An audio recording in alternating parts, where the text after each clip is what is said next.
Hi, I'm Jay Farner, CEO of Quicken Loans. 30% of Americans who are planning home improvements of $5,000 or more will pay for those renovations with a high-interest credit card. That may not be a great idea. A better idea may be to take cash out of your home with a Quicken Loans 30-year fixed-rate mortgage. The rate today on our 30-year fixed-rate mortgage is 4.375%. APR 4.65%. Call us today at 800-QUICKEN or go to rocketmortgage.com. Rate subject to change. Pay 2.13% fee to receive this discounted rate. Call for cost information and conditions. Equal housing lender. License in all 50 states. NMLS number 3030.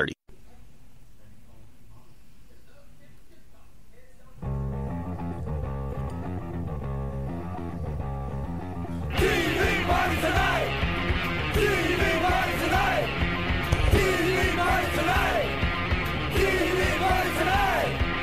We're gonna have a TV party tonight! Alright! We're gonna have a TV party, alright! Tonight! We've got nothing better to do than watch TV and have a couple of brews. Everybody's gonna hang out here tonight. All right. We'll pass out on the couch.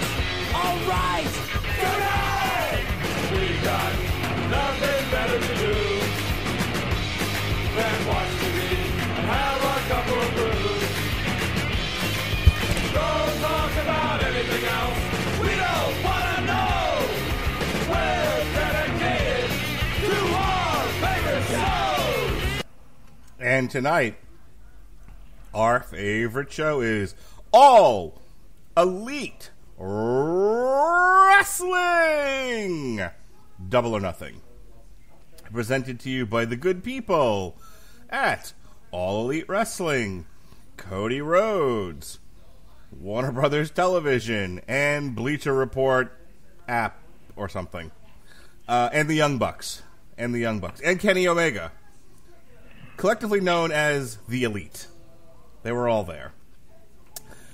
I'm your host, the mandated reporter, and frankly, I'm mortified, Mr. Mark Radulich. And this was supposed to be the first presentation by the four podsmen, but two of the podsmen have fucked off for the evening.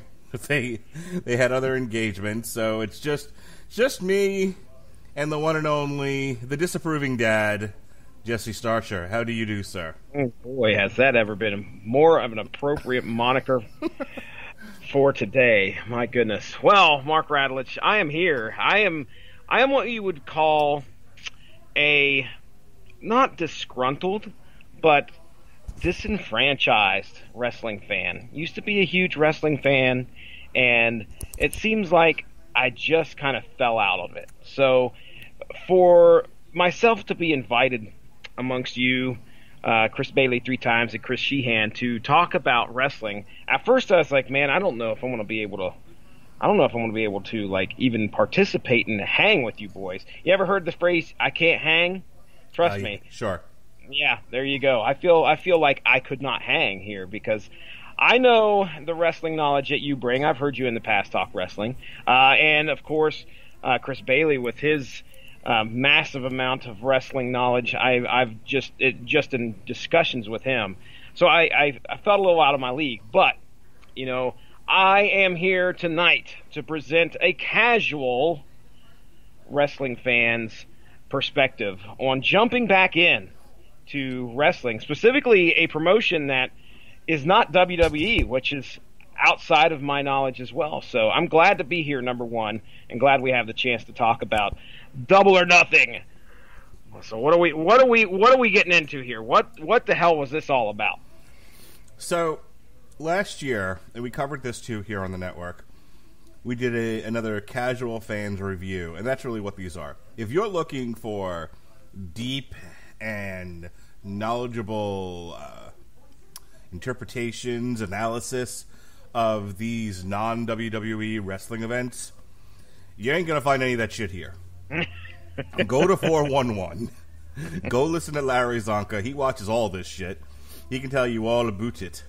Him, Jeremy Lambert, Steve Cook, 2 out of the 3 of those guys that have a wrestling podcast on the 411 Mania webpage.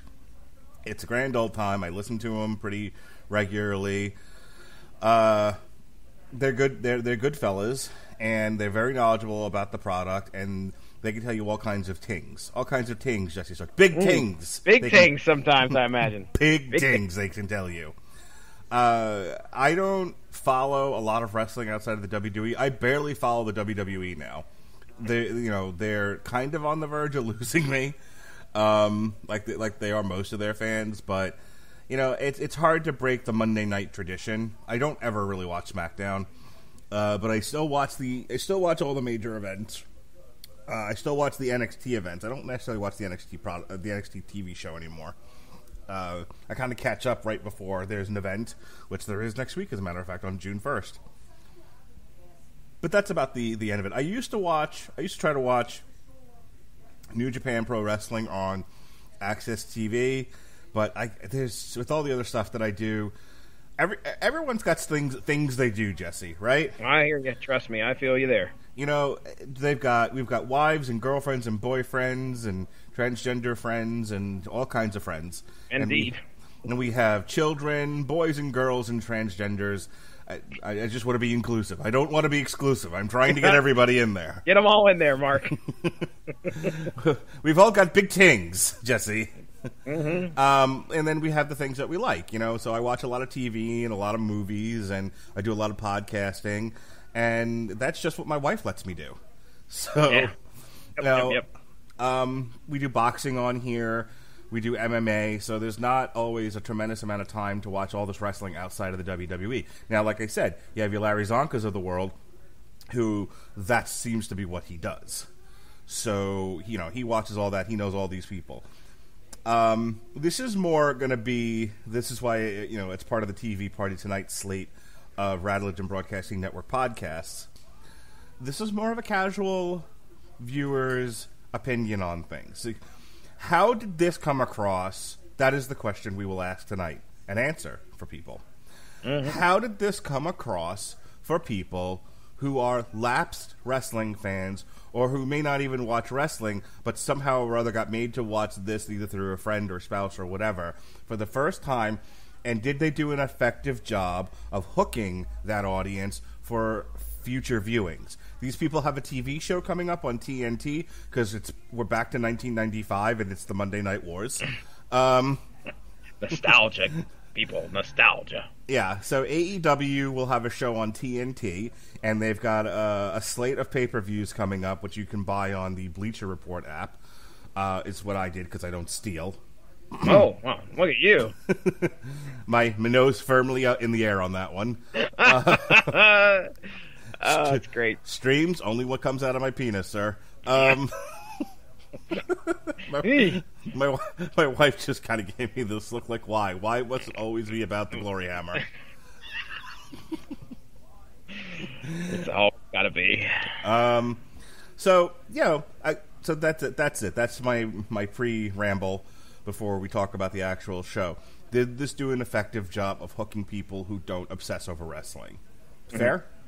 Yeah, absolutely, because I am, like I said, 100% of that audience right now. I'm the guy that says, the reason I did this is because it would give me a reason to watch wrestling again. Wrestling was, for all intents and purposes, I watched wrestling. If you could find my MySpace page, Mark Ravage, when you had that little background thing that you'd write, the little background blurb.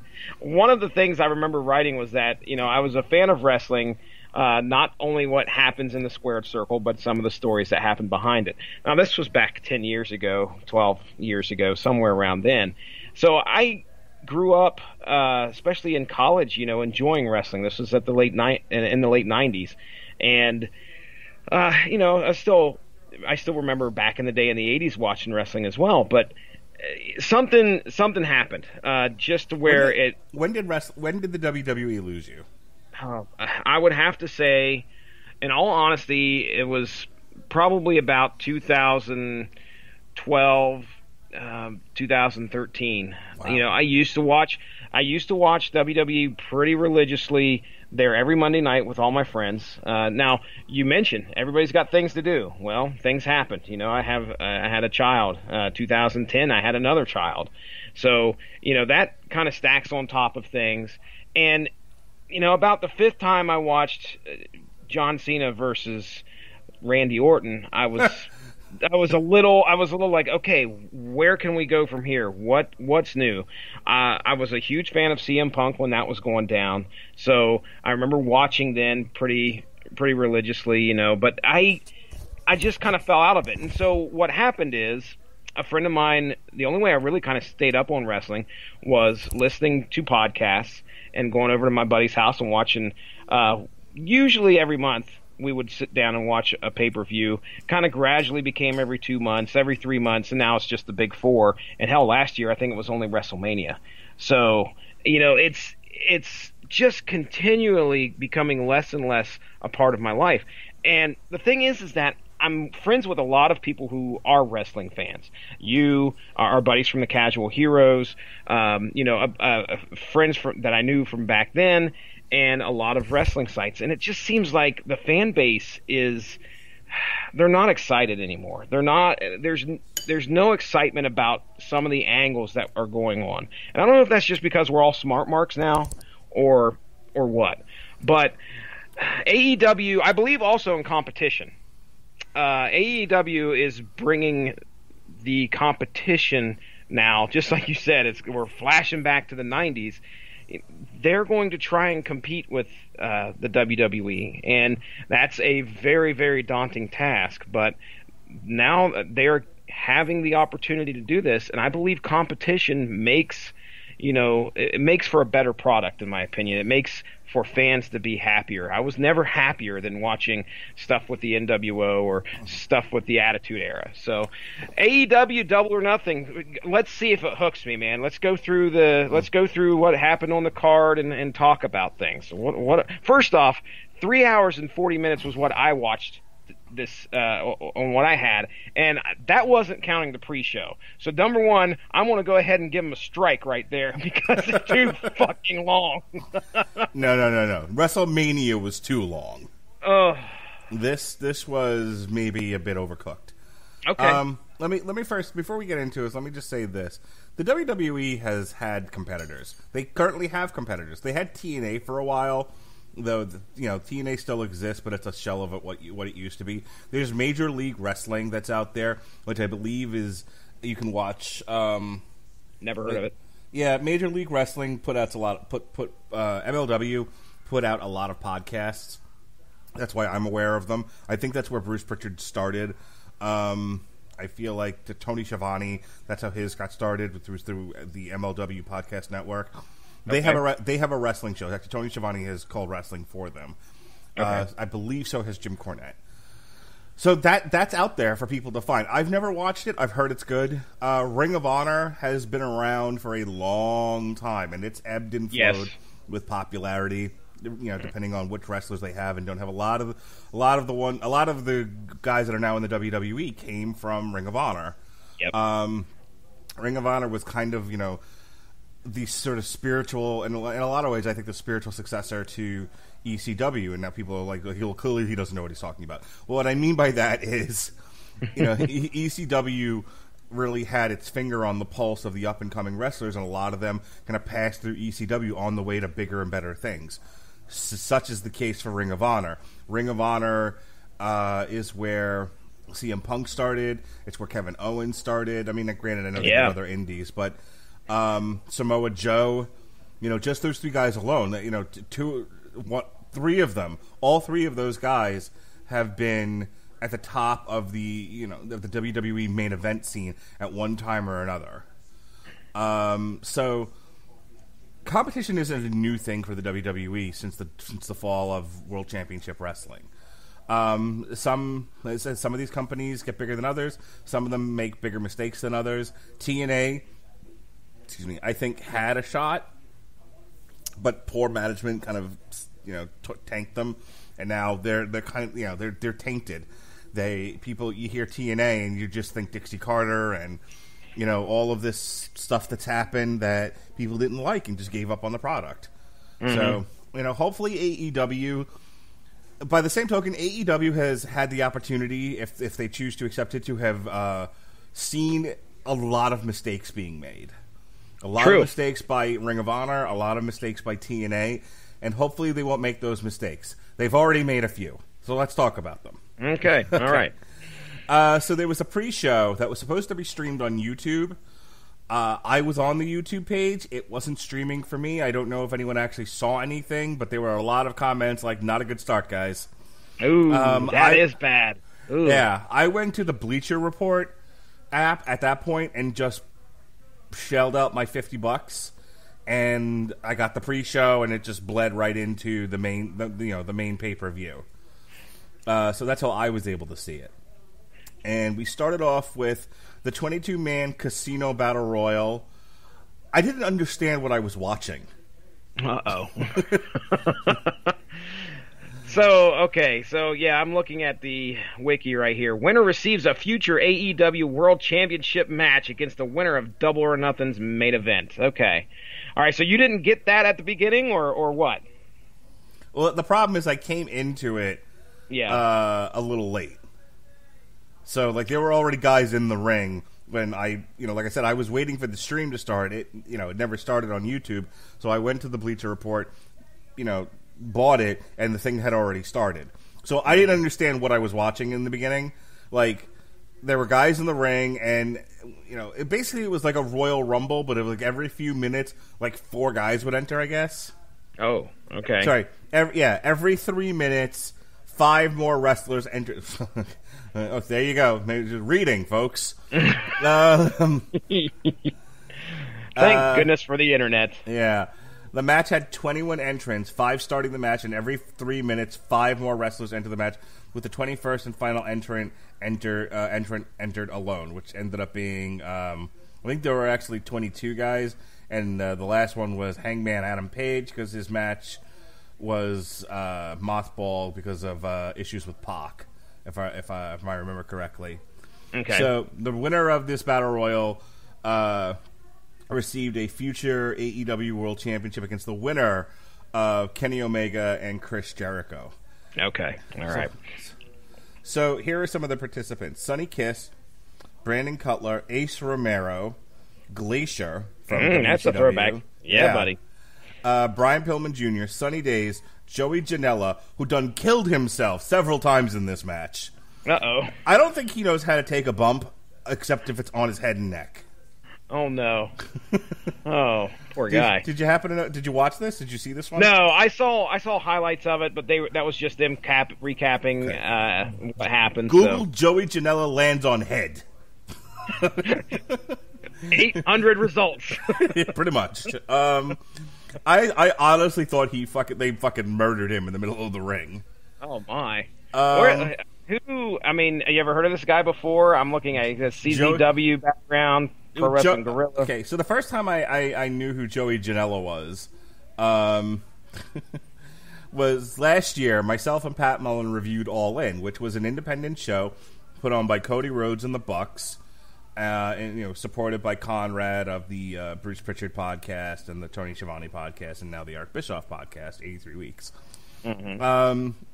I think the point of All In was, it was like, what could an event that was geared for hardcore wrestling fans sell tickets and be successful and be enjoyable for people? And so it was a very snarky, very smart mark indie event. Okay. But it was successful, and they sold out the arena, and they got a lot of buys on pay-per-view. I was one of those people. And I think from that grew out All Elite Wrestling. Okay. And so I saw Joey Janela wrestle Hangman Page on that event, and I remember saying to Pat a couple of things, like, why is this professional wrestler wearing regular trunks, but he's, like, fat and out of shape? Like, why hasn't he hit a gym lately? And Pat explained to me what a Joey Janela was. Okay. So go listen to our TV party tonight on All In to hear how that conversation went. But the other thing I heard about Joey Janela was that he does a lot of like death matches and stuff. So if he's CZW, I was going to say if he's been affiliated with them, I'm sure he's been involved in a lot of that. Yeah, so I believe that's just kind of his gimmick, is to take every fucking a punch, a kick, a pile driver, a body slam, take it all on his head. Okay, so he was a recipient of a lot of rough stuff in this one, huh? Yeah. They right. looked like they were going to Moira! It was Moira, Jesse! Joey Janela's been moited. Oh, it was Moira! But Hangman Page won, so he will wrestle. Can we spoil the ending for people here? Adam Page will wrestle Chris Jericho at a future event. Okay. All right. Now, did you notice? And you may have caught this. I don't know or not. But one of the participants was a guy by the name of Jungle Boy. Yes. And he is the son of the late Dylan from 90210. Why would I blank on his name? Oh my gosh, Luke Perry. Yes. He's the son of Luke Perry, which is crazy. You know, Luke Perry was on Oz. On what? Oz. Us? Oz, motherfucker, Oz. Oh, okay, gotcha. No, I did not know that. Very interesting. So, yeah, man. Anyway, I saw that. I had no idea that you could see the resemblance, and that I watched this with my wife. Actually, I made my wife watch this with me. Let's correct that. And make sure. Hey, Melissa, you don't get tortured by yourself. Jesse made his wife watch All or Nothing, Double or Nothing. This. My wife wants to know if your wife vomited after Dustin Rhodes nicked a vein and bled all over the place. That was bad. Colton was in the room, and I was like, "Oh man, look at that!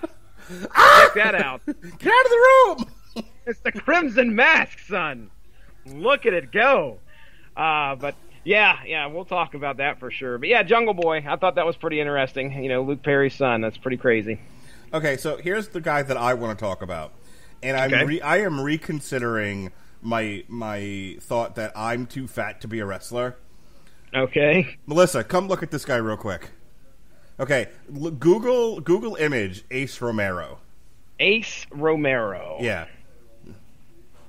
Okay. This fucking guy can wrestle. Why can't I? Bigger tits than I do. He does have bigger tits than you do. I got big tits. Oh. Leave this man alone.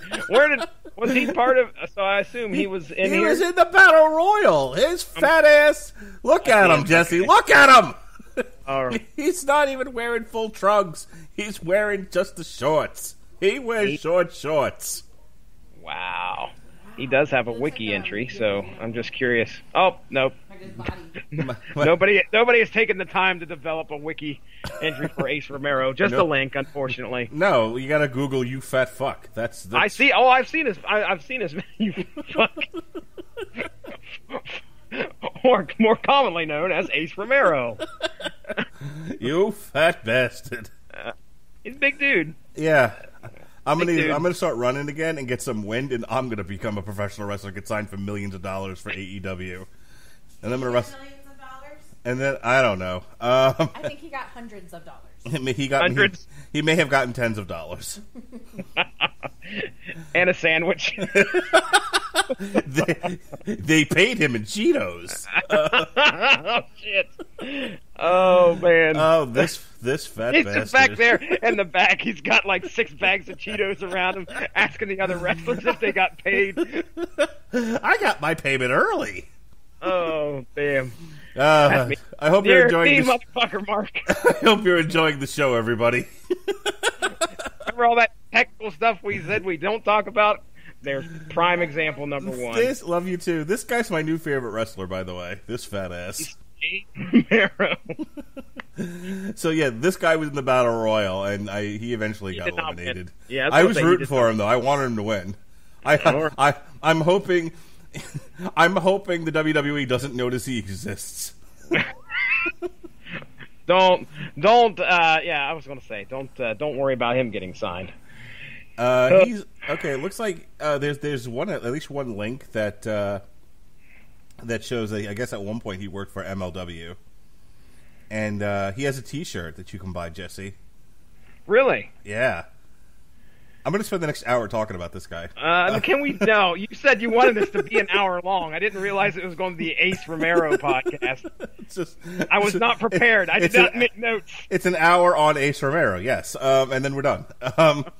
So his T-shirt says Ace Romero pouncing the world tour. Okay. He's an elite super heavyweight at 400 pounds. Big dude. Big dude. His signature moves are the pounce, the running shotgun drop kick. Yes, this fat ass can get off of his feet. The pounce. That's and the rock bottom senton combo. Dude, senton bomb. Wow. Dude, could you imagine this ass landing on you? So anyway, enough about our new favorite wrestler, Ace Romero. I'm going to follow his career for a while. Oh, yeah. I'm going to say, off to a good start, AEW. You've hooked me. Yeah, you have. My goodness, I had no idea. And that was a YouTube match, for Pete's sake. Yeah, or at least it should have been. So here's the good and the bad and the ugly about this. Number one. Now, granted, I didn't get to see the first few minutes of it, so I'm not going to put this on them. I may have missed when they explained what was happening, but the commentators don't do a great job of telling you who the fuck anyone is. Yep. Or what their deal is. Yep. So this was my problem with All In, but what I got told was that it was basically like a love letter to hardcore wrestling fans. All the people that were at the joint New Japan Ring of Honor show at Madison Square Garden, all the people that went to, the Joey Janela shows that weekend, the WrestleMania weekend, that were held in a bar or in the basement behind the door that says, "Beware the Jaguar." Did you say Jaguar? I should have said leopard. The line is leopard, but you fucking crazy person got me. Yes, Jonas, how can I help you? Jonas. Can you have a water? Yeah. You can have water. Yeah. That's what I'm dying. Okay, where's your thing for the water? Your one of your water bottles. Use your water bottle. Anyway, so they don't do a great job of explaining like who people are for people who. What I was saying here is like All In. Okay, they can get away with that. That basically most of the people watching it. Would have known who these people were and didn't need a big explanation. But I think once you've made that jump from trying to make a point with an event to that event is now a company, now you should be thinking bigger. Now you should be thinking how do we retain these people? And I don't think they do a great job of that, and that's going to come up a couple of times throughout this event. Okay. All right. So Yeah, go ahead. I agree. I was going to say I have a specific note here for one match where I was just like, okay, somebody tell me something so I understand what the hell's going on. Because I don't know who's who. I don't know who the heels are. I don't know who the faces are. And I have no idea about the history of some of these participants going into this and why they're even doing it. Yeah. So, yeah. All right, go ahead. There's a lot of that in this. The second pre-show match was Kip Sabian versus Sammy Guevara. This was a fine match. It was 10 minutes. These pre-show matches are about hooking the audience, and here you had two fine young cannibals, fine young men, who are out there, and they put on a wrestling match. It was just fine. This is one of the. See, but again, let me just say this now because it runs throughout the entire show for the most part, with the exception of like Cody versus his brother. And I don't know about Chris Jericho versus Kenny Omega because I'm not going to lie, I passed out somewhere between the Young Bucks match and the Chris Jericho-Kenny Omega match. Which is better than I normally do, by the way. Yeah, well, that's good. Yeah, the CPAP did its job. But what the WWE used to do really, really well, and they've since gone away from, but I think they need to bring it back, and this company definitely needed to do it, was packages about the wrestlers before the matches. Mm-hmm. Who the fuck is Kip Sabian? Mm-hmm. Who the fuck is Sammy Guevara? Why is he wearing a panda on his head? He had a panda on his head? Now, see, here's the thing. Again, I didn't watch any of the pre-show, so I'm concerned as to whether there was an actual panda on this dude's head, or... Yes, it was a fresh panda that he had killed outside in Nevada. The panda wandering the streets of Nevada in Las Vegas. Some zoo is missing a panda, and we know the culprit. Yeah. See, that's already a better story than the one they came up with. The point is, tell me who these people are and why I should care. Which brings us to the first match of the night, SoCal Uncensored, who were on the All In show, which is Fallen Angel Christopher Daniels, who needs to fucking hit a gym, by the way. Oh, wow, that's mean. Christopher Daniels used to be this really lithe, fucking phenomenal wrestler. I've actually met him in real life. He's a pretty cool dude. He wrestled for XPW when I worked there. Okay. Somebody just sent me a message, Luchasaurus for champ. Yeah, Luchasaurus, by the way, was one of the more interesting looking guys. I basically just want to see Luchasaurus and Ace Romero have a feud for a year. Oh no. Yeah. I've got to Google Luchasaurus now because I'm curious. Anyway, so SoCal Uncensored, Christopher Daniels, who needs to lose some weight, Frankie Kazarian, who looked better with his hair, he looked more like Antonio Banderas, and some dude named Scorpio Sky. They defeated the Strong Hearts, Seema, T-Hawk, and El Lindemann, which I really didn't pay that close attention to the commentary. At this point, my son was watching with me, and so I just quick tell you the story. So we were kind of just fooling around wrestling. At one point, we were hitting mitts. I got him some boxing gloves and mitts. We were playing with those, and then we were just kind of wrestling around on the couch. So I couldn't hear any of the commentary. But apparently, the company that these guys work for, these Japanese fellows, Seema, T-Hawk, and El Lindemann, are Japanese. Yeah, OEW, I believe. Yeah. OWE. Well, apparently, Jim Ross kept referring to them as these guys from China. Oh, yeah. Well, I did hear him continually say that they were from Chinese, which I believe they are. Oriental Wrestling Entertainment, OWE. So, yeah, that's where these guys were from. So, wait a second. So, are they saying that was not what he was supposed to do, or what? Seema, Japanese professional wrestler. T-Hawk, Japanese professional wrestler. El Lindemann. I'll give you 3 guesses as to what I'm about to say. It's not Wales, ladies and gentlemen. No. It's definitely Japanese. Well, still, I think the promotion they're coming out of is Chinese, according to what I'm seeing here. Terrific. So, I mean, he's right in some part. They are from China's premier wrestling entertainment. Okay, old man fucking Ross needs to get some notes together. Okay, sure. Old man fucking Ross, I kind of I felt... He shouldn't be doing commentary like my grandfather used to talk about people. Hey, give me the Mickey Mouse and the lira of soda and that Chinese Chinaman. Come here. Pick the tomatoes. Edith! What time's dinner? Yeah, so anyway. So the match itself was fine. It was a good opener for the show. Good 6-man tag, a lot of action. I mean, I don't think any of the wrestling on here is going to be bad. That's kind of the point of the company, is to focus more on the wrestling and less on the shenanigans. More on that later. Yeah. Here's the problem. Like I said, there was no video. Like, if you didn't watch All In, you wouldn't have known who the fuck SoCal Uncensored was. Did you know who Christopher Daniel was or Frankie Kazarian? Because I remember them from TNA. Do you remember them from TNA? No. Now, the thing is that the first time I ever saw or heard of Christopher Daniels, now this guy has apparently quite the lengthy wrestling resume.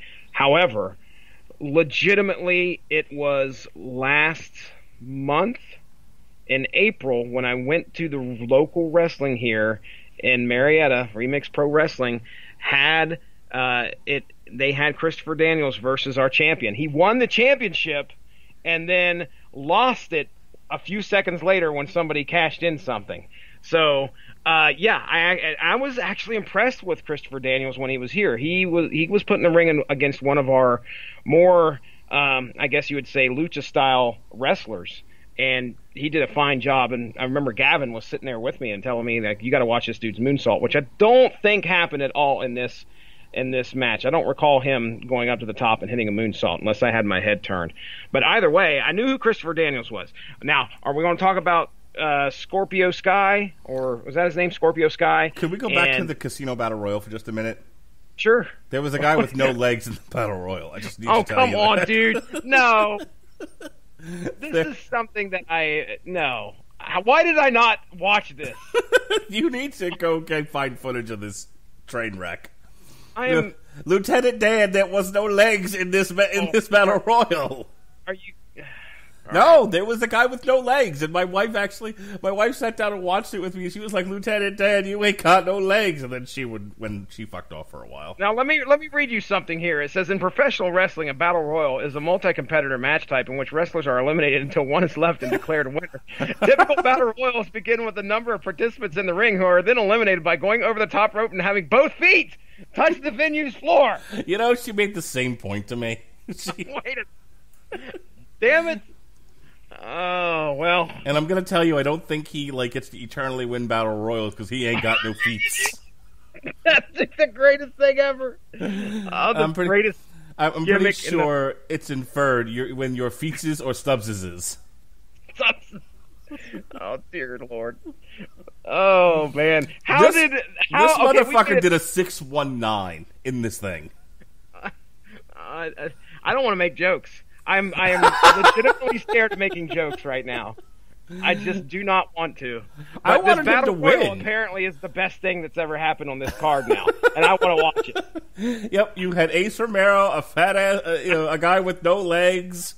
There was some greatness in this thing. Some dude that looked like Mortis. What was his name again? Luchasaurus. Yeah, Luchasaurus. Tommy Dreamer was in there. By the way, there was this guy named Orange Cassidy. Have you heard of this fucking idiot? I know how an Orange Cassidy is. Apparently, an Orange Cassidy is when you walk into the ring like a sloth, and you lightly touch people, and you throw kicks that are basically just tapping the guy in the legs, and everyone acts like you're, a kickboxer from the movie Bloodsport. I never even heard of this dude ever. Neither have I, and it would have been nice if we had gotten some information on him other than it's Orange Cassidy, like a fucking Muppet. All right, anyway. Arms in the air, everybody's screaming. All right, do you have anything to say about... I have nothing else left to say about SoCal Uncensored versus the Chinese Chinaman.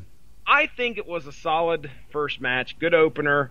You got to grab the crowd. You got to, get that crowd going a little bit. And this wasn't a stinker, for a curtain. Well, it's not really a curtain jerk of a match because there had been a couple before this for the people actually in attendance, but for the pay-per-view itself. I enjoyed it. I had a good time. There were a couple spots I wrote down here that they were. Let's just put it this way: there were plenty of good spots to keep the match very, very entertaining. And I've never heard of the best Meltzer ever, which is apparently, I think, the finishing move. I don't understand what you mean by finishing move, because nobody had any finishers in this. They may have impactful moves that everyone kicked out of until their time was up, but nobody had an actual finisher. The best Meltzer ever. It was the best Meltzer. It was the worst Meltzer ever. It was the best Meltzer ever. The best of times, the worst of times. Hi, Lily. How can I help you? Well, hey, actually, come here for a second. So this next match that we're going to talk about was Dr. Britt Baker versus Nyla Rose versus Smiling Kylie Ray versus the return of the mighty, awesome Kong. You can stop doing that. No, come here. You don't have to hug me. No, I have to hold you. You're my daughter. I have to hold you. Hi. What did you think of the women's match, Miss Britt Baker, Nyla Rose, Kylie Ray? You like Smiling Kylie Ray. Okay, this is a podcast, not pantomiming. You gotta talk. Talk loud. What did you think of Smiling Kylie Ray? I thought she was really energetic, kind of like at the wrestling match live we went to. Yes, you compared her to Jessie. Exactly. She was okay. When she was walking out, she was like woo woo. Okay. What did you think of the wrestling of the match? Did it meet your technical expertise? Yeah, I was really sad when Kylie did not win. Okay, what did you think of Dr. Britt Baker? She was a little bit surprising, because when the guy said she'll knock out your teeth and then she'll give you a free denting, for some odd reason. I didn't get when they said that. Because she's a dentist, so she'll knock out your teeth and then she'll put them back, and then she'll give you new ones because she's a dentist. Get it? Yeah, but the part when she said knock out the teeth, why would a dentist do that? It's a very good question, Lily. You should write for this company. My last question, what did you think of the return of the mighty, awesome Kong? I feel like she was overdressed. You feel like she was overdressed? Yes. Oh, What is- let's It looked wait like a second. she was wearing armor, and and whoever would bang into her, they would just have to go to the hospital. Okay. I don't know. Yeah. Okay. You got all that. So you think so? If you were Awesome Kong, what would you have worn to the ring? You got to come talk into the mic. Well, I would definitely wear something similar to what the other world wrestlers were doing, like what something of like tights. Yes. Because, Not a suit of armor. yeah, because I think that would be really bad. Okay. And you were saying that Kylie Ray lost, right? Yeah. Okay. What do you want? Can I Let's get to the meat of the issue here. What? Can I have a drink, please? You can have water. Only water. And some bread. Water. Hey. All right. And after that brilliant analysis by my daughter, Dr. Brett Baker, who was on the All In show, defeated Nyla Rose, Smiling Kylie Ray, and also I actually thought Kylie Ray and Jessie were the same person. I had to look up who the hell Kylie Ray was, who also does not have a Wikipedia page. I was very excited to see the return of Awesome Kong. It was the first surprise of the night.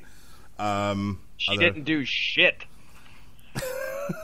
Well, I mean, yeah, okay. She looked had intimidating, and okay, yeah. Let me tell you a little bit about Awesome Kong. She actually was that was one of the ones I'd been treated to watch here personally at our local wrestling promotion, and she did something very similar. Now, I had seen her a few years back, and I don't know if this was just as she was going out because of potential pregnancy.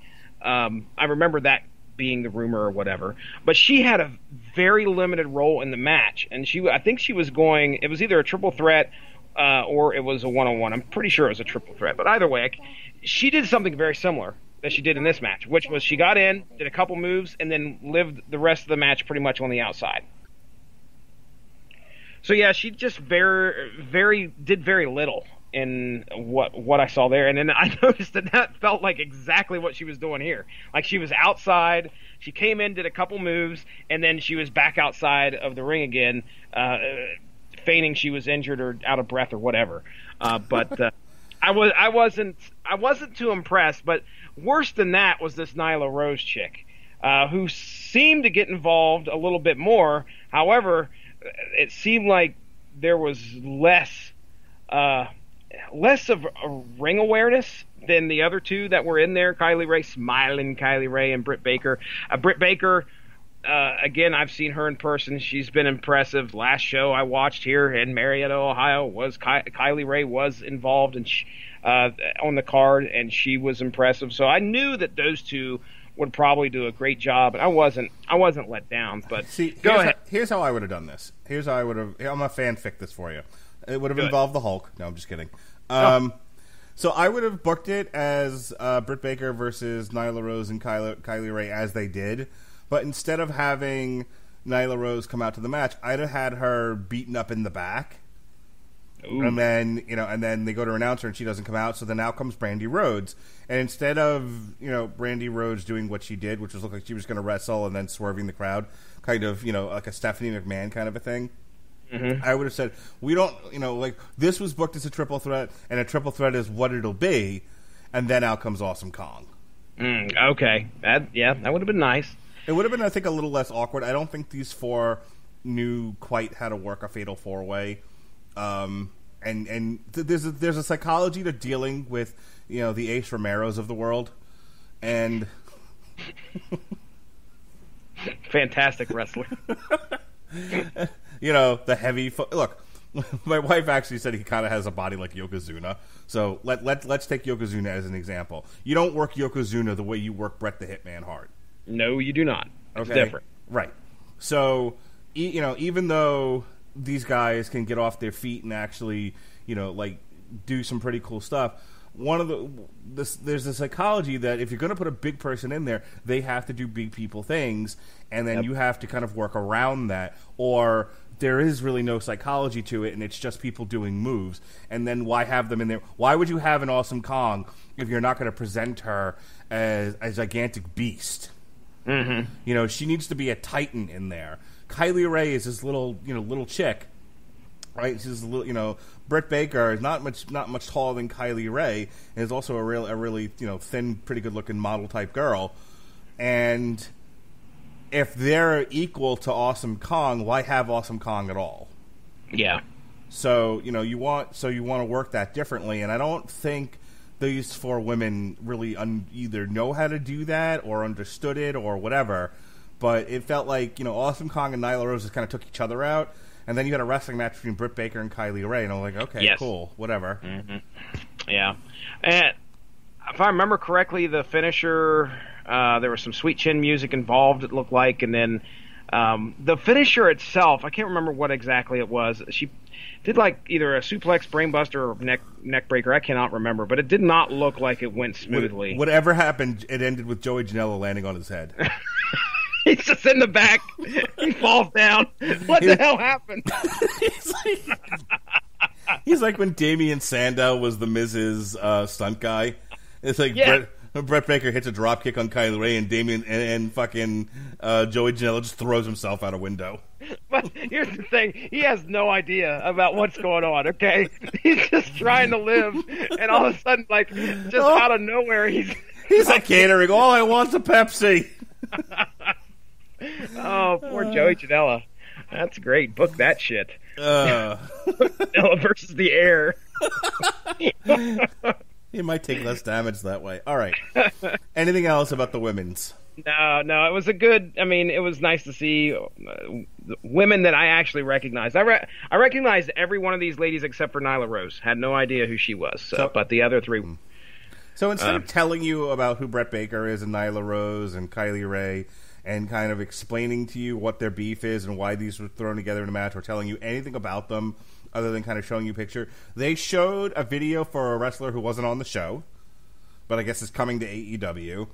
And the one thing they did do with one of the participants, Kylie Ray, is that she was supposed to do an interview on the pre-show, and instead some guy who called himself the librarian came out and he shushed people, and then some other girl came on to see, I shouldn't be saying some guy and some girl. You should know who these people are. Right. By the end of that segment, like, I should have known who these people were and why they were shushing people and what that had to do with the match. Here's the thing. For to the unpaid intern who works for AEW who's listening to this, don't put stuff on your show that doesn't have to do with your show. You're not the WWE. You don't have 3 hours to fill every week, plus SmackDown, plus NXT, plus 205 Live, plus Shmigeki, plus Ham Sandwich. Okay?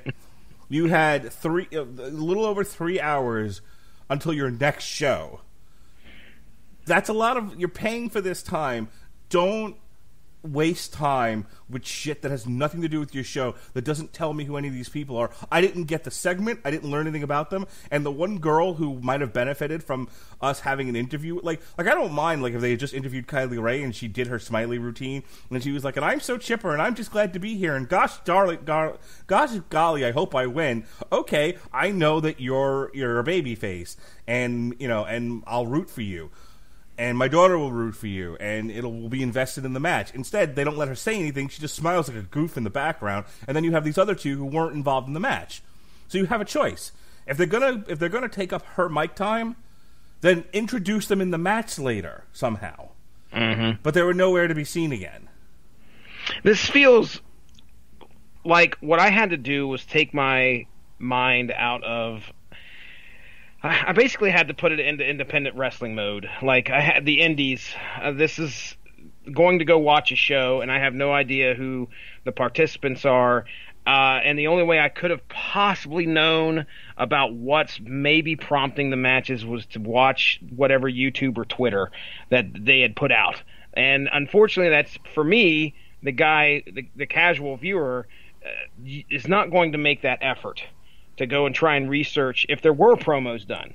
But that's the feeling that I got, was like, okay, well, this is all these people thrown into these matches. You may not know who they are, but they're here to entertain you in some way, shape, or form. But I would have loved to have a background as to why they're doing it.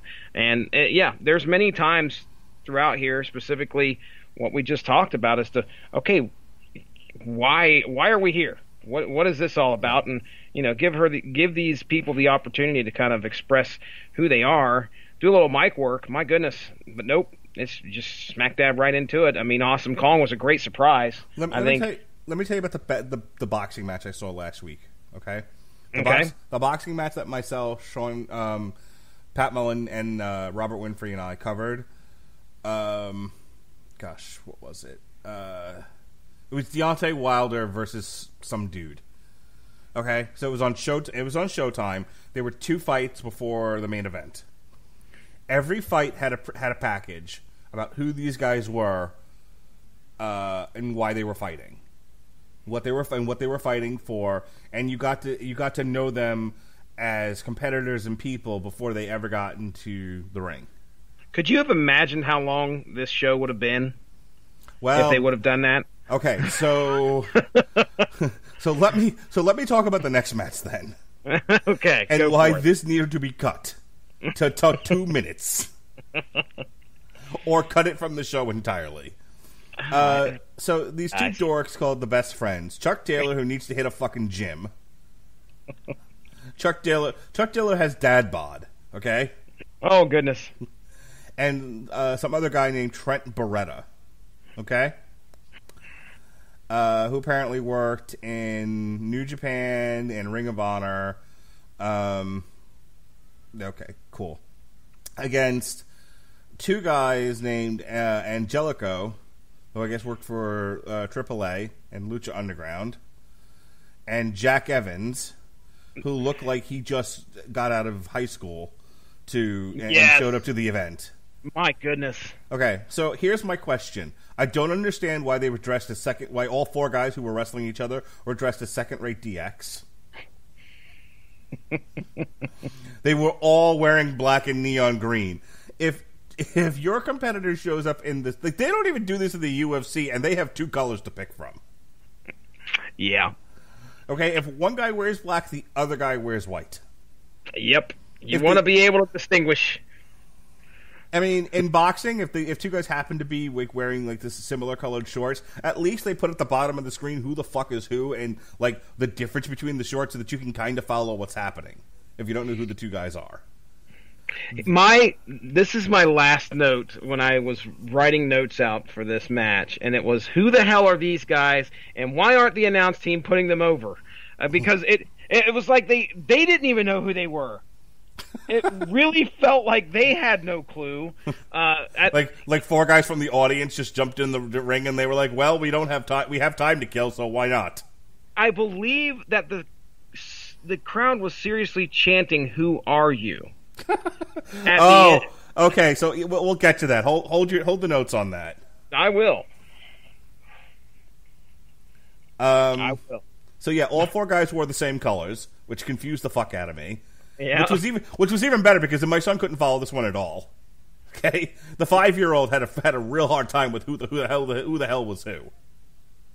He was like, "Are all 4 guys fighting each other?" I'm like, "No, it's a 2-on-2." Well, who's on what team? I can't tell. They're both wearing black and green. Not good, people. Okay, nope. and on a show where all the matches, literally the shortest match on here was 10 minutes long. You can occasionally do a 5-minute match, especially for what they did at the end. This should have been a quick 4 or 5 minutes. Get in, get your shit in, get out, because this isn't about a match anymore. This is now about what happened at the end. So I'll tell you who these guys were, and the only reason why I know this is because I looked it up. I don't know who these people are or where they came from, but they're apparently called the Super Smash Brothers. Who? Angelico and Jack Evans? No, the 2 guys that showed up at the end when the lights went out. Oh, I got it. Yes, that's right. Because that's where they're chanting, "Who are you?" And we have these dudes that just, nobody knows who they are. The announce team has no clue. And all these, I'm like, why? What are we doing here? Why was this not promoted? So let me tell you what was wrong with this, okay, and how it should have been done. Okay, 1, cut this for time. If it was going to be a 12-minute segment, 5 of it should have been a match, then the last 7 minutes should have been the schmaz at the end. Yeah. Okay, so the lights went out, and thankfully when the lights came back on again, Sabu wasn't in the ring. Pointing to the heavens.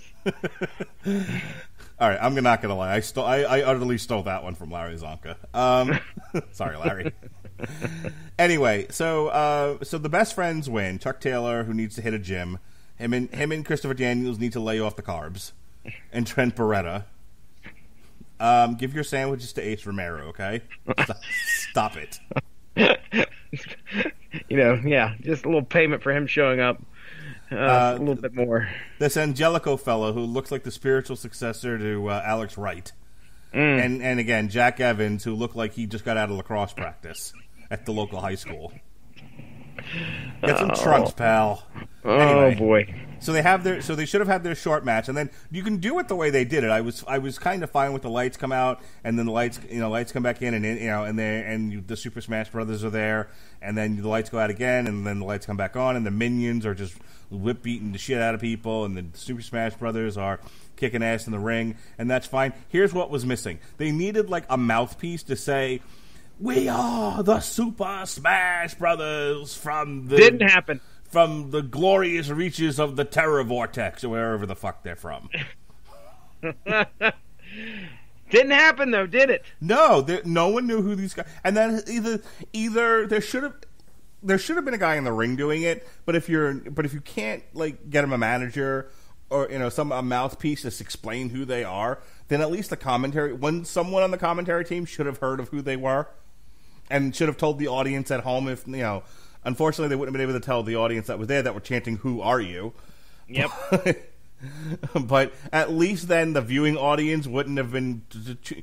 You're putting on an event in a world with a lot of distractions. You really don't want the viewer at home to be like, "Hang on, let me check Wikipedia because I don't know what's happening." Your fucking events better be sponsored by some Wi-Fi provider, because everybody's going to be on the fucking phone trying to figure out who and what is going on right now.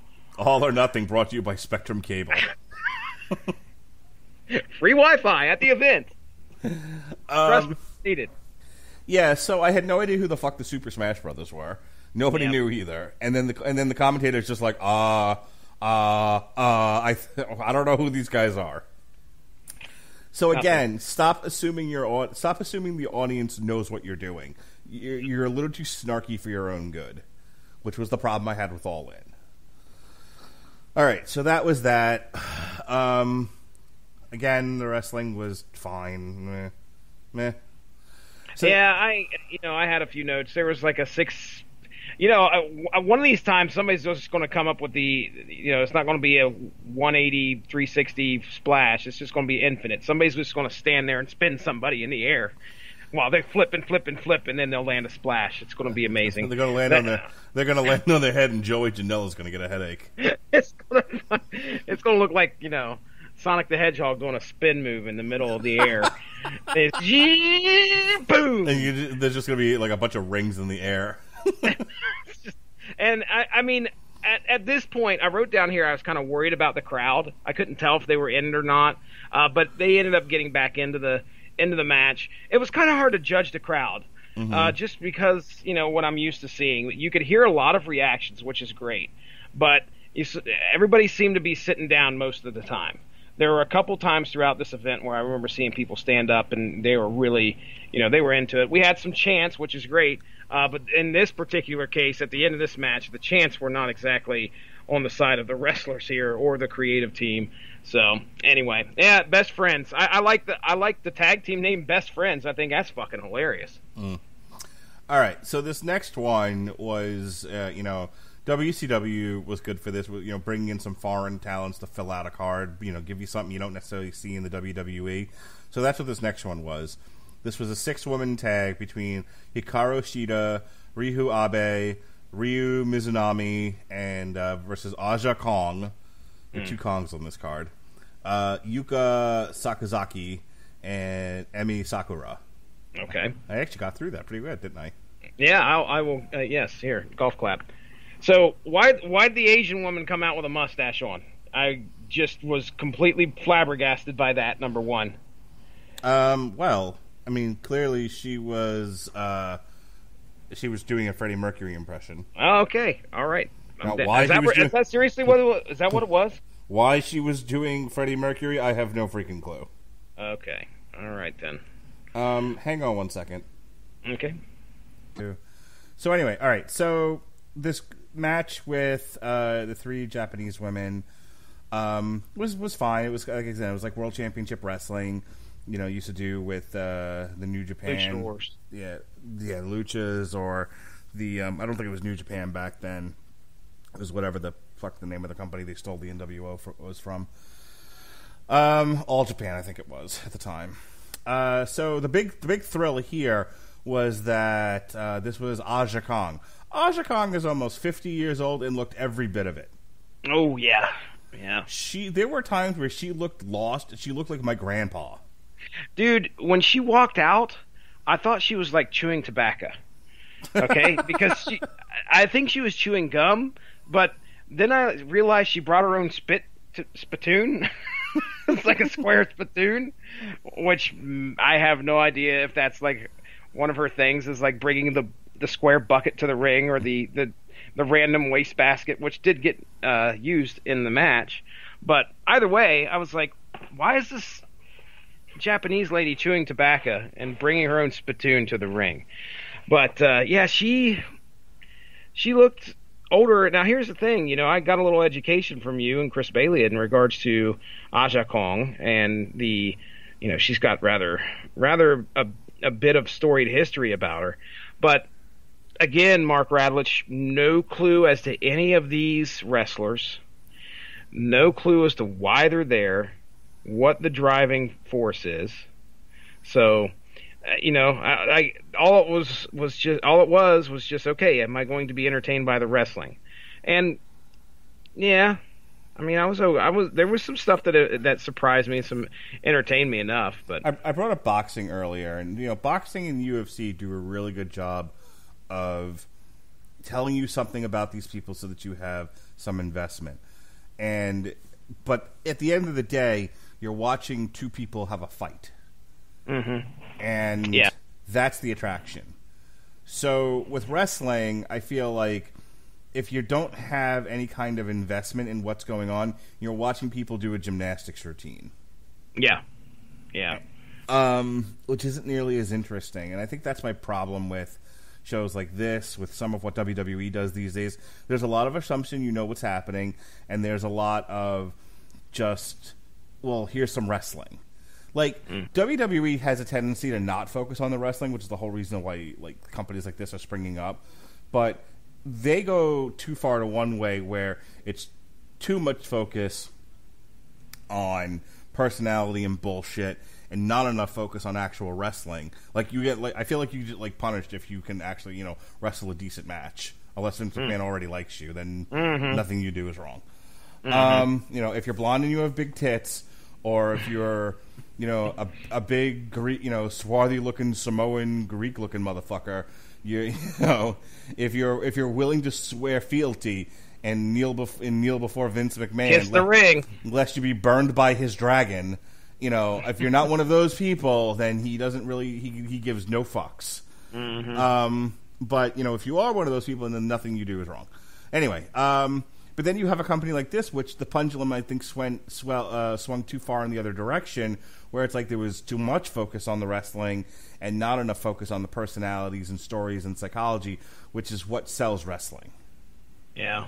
I mean, I guess it's tough to kind of put that in the forefront a lot of times, because you have real no way to build up something.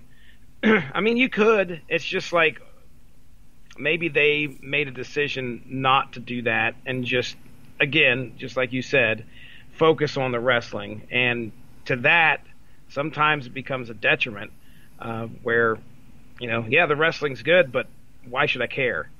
But that's the thing, is like the wrestling was okay in this, and there were a couple of spots I was entertained by. I think there was a bit, actually, where one of the gals on the one team, I guess they were the heels. Excuse me. I guess they were the heels. One of them was hitting Aja Kong with like a kendo stick, and she ended up getting clocked in the head by Aja Kong's spittoon. Whatever the hell that was. And that was fun. But I mean, here's the thing. you can get away with one or two matches that are just about wrestling and there's no presentation to it. It's just people doing a thing. Because there's a novelty, I think, when it's people, when it's people from another company, and it's like, okay, well, here's an attraction from Japan, and you've never heard of these people, and we're not really going to tell you a lot about them, but they're going to do some wrestling, and it'll be a lot of fun to watch, and you can kind of get away with the novelty of that once or twice, but then the rest of the time has to be focused on angles and storytelling and psychology, and that you need packages, you need backstage vignettes. You need interviews. You need stuff knitted to the central spine that is wrestling in order to keep people hooked. And that's what a lot of this was missing until we got to the next match, which was Cody versus Dustin. Oh yeah. This thing. This was one of the actual promos that I had the chance to watch. Cody Rhodes' promo, and. So I knew kind of what the stakes were going into this. I knew it was brother versus brother. And, of course, both of these entertainers, both of these professional wrestlers have such a great, lengthy career behind them that you're invested if you are a wrestling fan for at least the last 10 years. But if you were a wrestling fan for the last 30 years, it means even that much more. Mm-hmm. So I was down, man. I was ready to see what was going on. Can we talk about Cody's, just real quick, I want to mention Cody's interesting entrance. His stupid entrance? You didn't like it? I didn't know what he was doing at first. Well, I thought they were aping. I was like, he's aping Triple H. Why is he even doing this? I didn't even get that at first. Honestly, it took me a minute. I saw the throne. Now, in the beginning, they did this 16-bit intro where all the major wrestlers were done as 16-bit characters, and that was kind of funny. And in part of it, they were carrying Cody on a throne. So I thought he was going to sit in the throne, and a bunch of jobbers were going to carry him to the ring. And I'm like, okay, that's pretty cool, Now that I didn't see. I didn't have that in my head when I watched this. So I did. That's what I thought was going to happen. I thought King Cody was gonna make his debut, and then he just kind of walks past the throne, and then Brandy Rhodes looks under the ring, and I'm like, what are we doing? This isn't a ladder match or anything. Yeah. What's she going for already? And she goes and she of course gives him the mallet, all right, the sledgehammer. And and they're like, yes, they've got their glory hammer in the air. And then he walks over, hits the thing, a weak explosion happens, a pre-cut piece falls off. This was the hokiest thing I've ever seen. And then it was like, look how big my dick is. I'm Cody Rhodes, and my penis reaches all the way to the ring. Ugh. I dug it. Well, what's funny was I was like, he walks over to the throne, and I'm like, this is very indicative of Triple H. No way, And because it had those skulls, and it had that cross or whatever there at the top of it, and I'm like, nah, he can't be that obvious.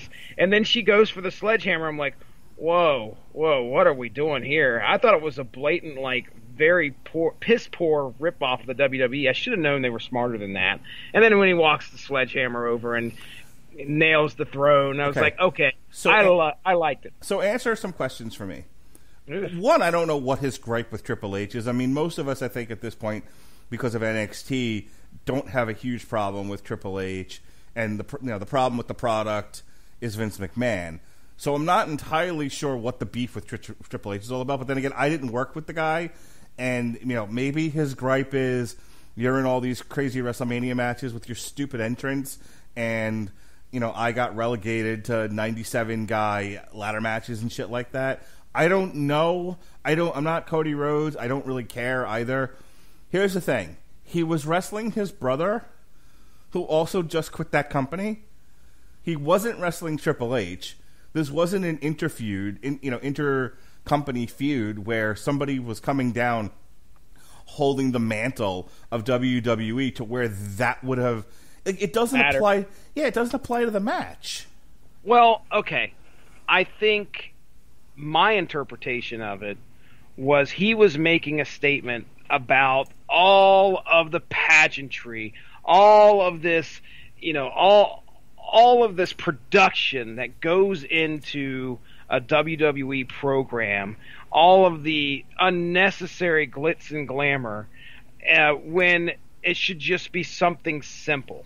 And what he was doing was showing, and I don't think it was a cut on Triple H in any way. I think it was just, although it was, hey, we got the throne, we got the hammer. I guess there's no way to separate the two. But I took it as a symbolic gesture of him taking that sledgehammer and just tossing all of that which WWE stood for away, and showing them that, this is going to be a superior product. That is not where you're going to rely how you on. do that? By putting on a superior product. And right now, I don't feel like this show was superior to anything I've seen in an NXT show. Okay, I can't argue against that because, like I've said, I haven't watched anything NXT-wise for a while. Do you have the WWE Network? I have access to it. Okay, here's what I... Okay. So here's my challenge to you. I was actually talking to Chris Bailey before we went on the show tonight, and we're talking about doing another Sunday night coverage show on my birthday, as a matter of fact, for this Saturday's NXT show. Okay. So there's an NXT show on June 1st. Let us assume for a moment it's as good or better than the previous. I mean, the one WrestleMania weekend was phenomenal. I have no complaints about that show. We actually talked about that in the WrestleMania weekend TV party. It was to me, it was the best show of the weekend. But I would challenge you to watch this Sunday's NXT show, this Saturday's NXT show on June 1st. This one from, I think it's Connecticut. And let's talk about it the next day and tell me if you thought it was a better show than all other things. I wouldn't ask you to compare Money in the Bank or anything, because the WWE's main card product is crap. So it's not really a fair comparison.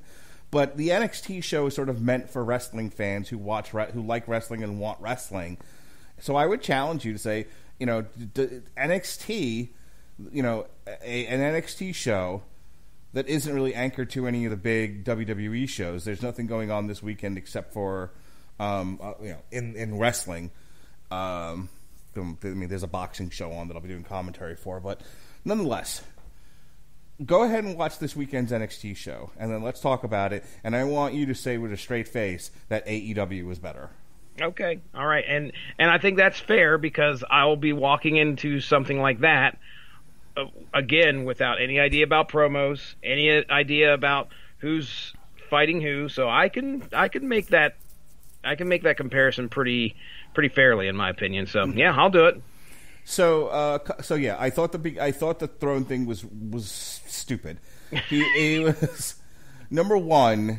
I think the best way for them to acknowledge the company is to not, the best way for them to compete with the WWE is to just do their own thing, put on the best product that they can put on, and stop worrying about and stop taking digs at the WWE. The WWE doesn't really concern itself with these other. They know they're out there. At least some, the people that work for Vince know they're out there, and obviously there are disgruntled employees who would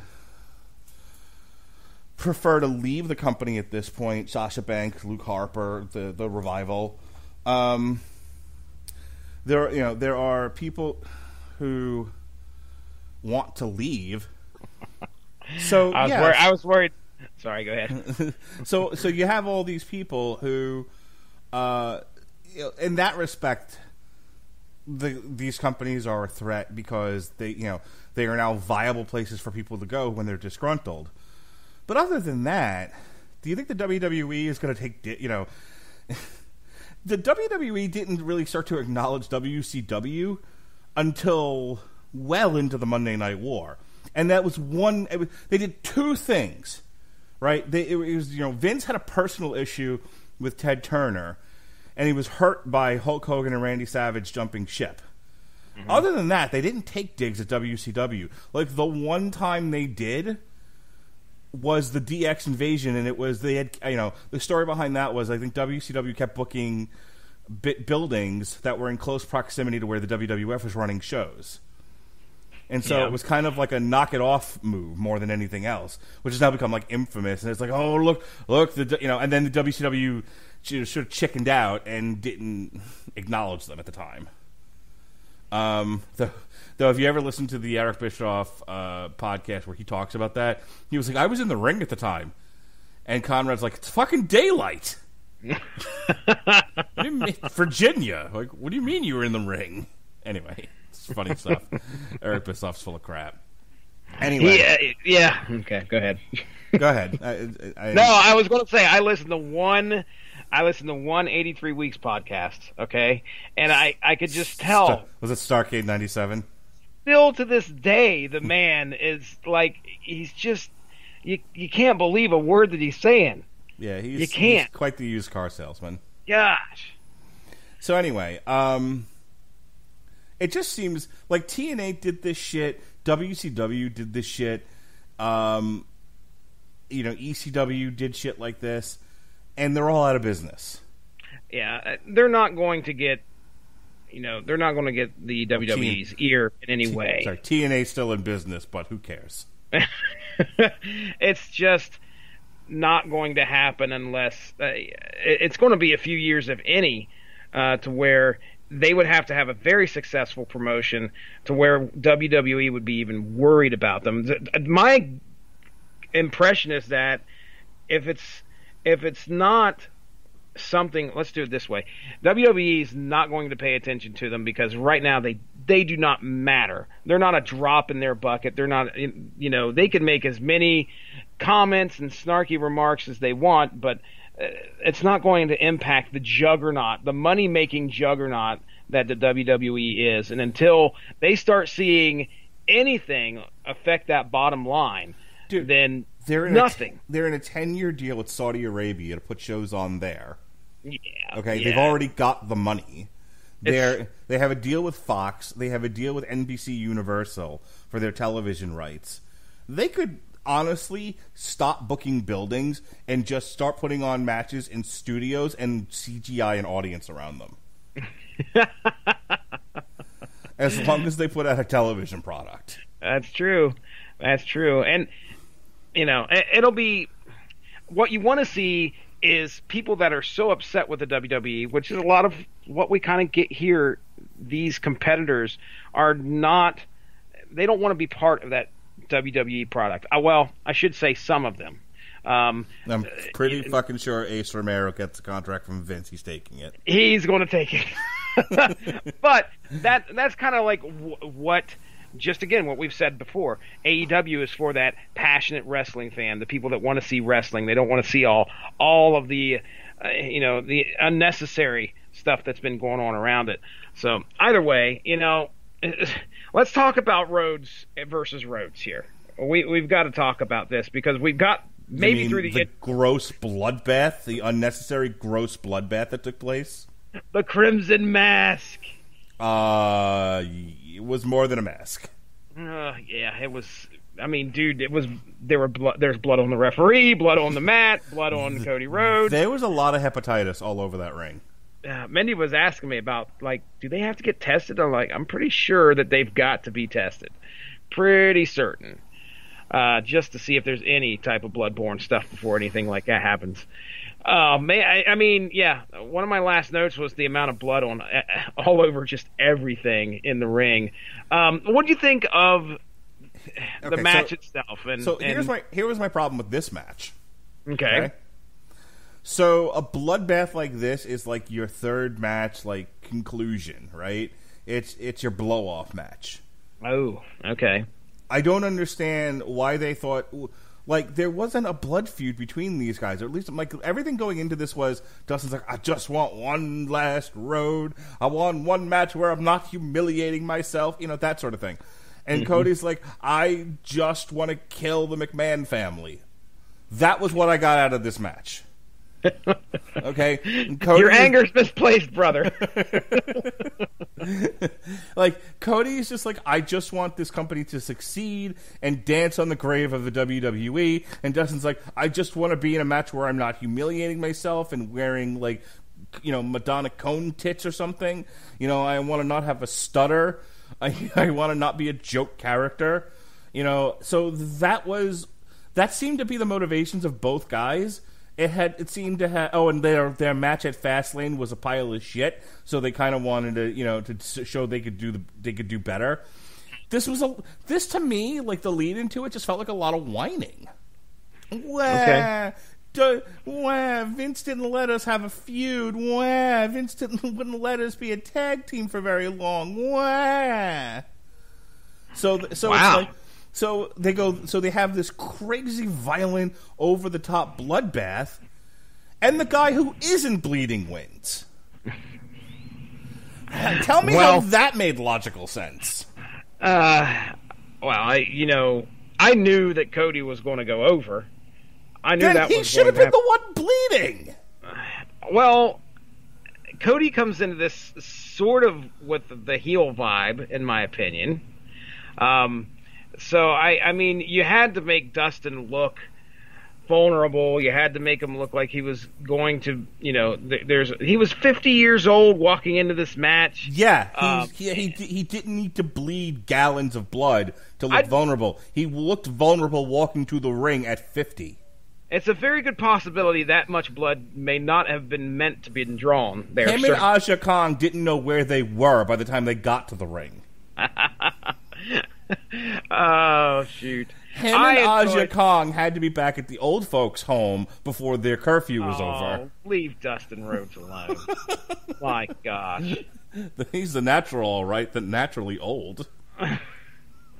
I enjoyed the match. I mean, I thought that there was plenty of, there was plenty of entertainment here, entertainment value to watch these two brothers go at it, and Cody Rhodes taking that sadistic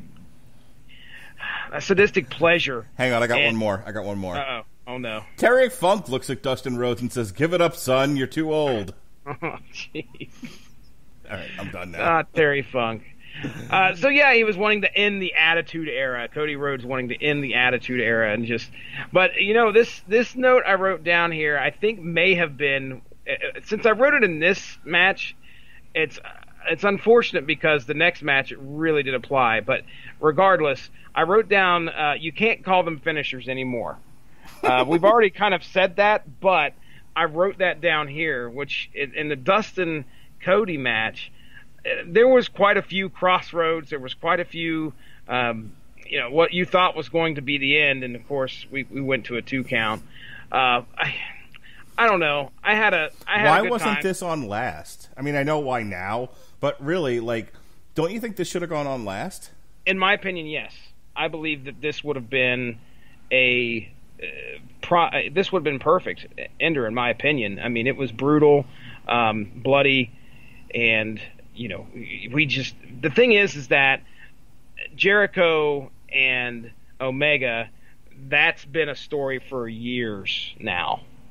So I think that they went with that because Omega's clearly a draw, in my opinion, for a lot of people. And of course, the feud between him and Jericho, it's the reason what you'd want to put. There's no doubt you'd want them in the main event, in my opinion. So I understand putting them here. I'm all right with Dustin and Cody being here. So would it have been better in the last match? Maybe so. I have no idea, but I know why it's here. I would have liked to see it in. If I'm booking this thing, there's no way this doesn't go on last. Okay, I hear you.